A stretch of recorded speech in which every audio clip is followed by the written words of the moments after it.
ಸಿದ್ದರಾಮಯ್ಯನವರು ಕೇರಳ ದುರಂತಕ್ಕೆ ಮಿಡಿದು 100 ಮನೆಗಳನ್ನು ಕಟ್ಟಿಕೊಡುತ್ತೇನೆ ಎಂಬುದಾಗಿ ಅವರು ವಚನವನ್ನು ಕೊಟ್ಟಿದ್ದಾರೆ. ಎಲ್ಲ ಮಾಧ್ಯಮದಲ್ಲೂ ಕೂಡ ಅದು ಬಂದಿದೆ. ನನಗೆ ಭಾಳ ಸಂತೋಷ ಆಯಿತು.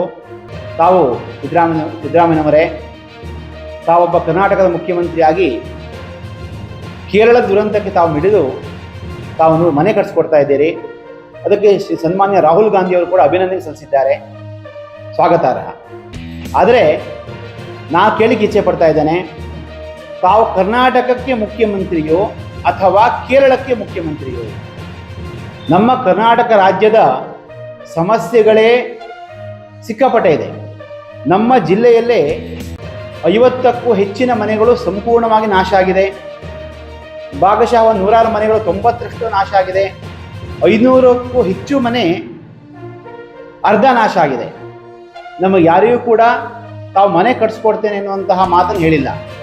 ಕೇವಲ ರಾಹುಲ್ ಗಾಂಧಿಯವರನ್ನು ಮೆಚ್ಚಿಸಬೇಕು ಎಂಬಂತಹ ಉದ್ದೇಶಕ್ಕಾಗಿ ತಾವು ಸಂಪೂರ್ಣವಾಗಿ ಮನೆ ಕಟ್ಸ್ಕೊಡ್ತೇನೆ ಅಂತ ಹೇಳಿರುವಂತಹ ಮಾತು ನಮಗೆ ಬಹಳ ಆಶ್ಚರ್ಯ ಆಗಿದೆ.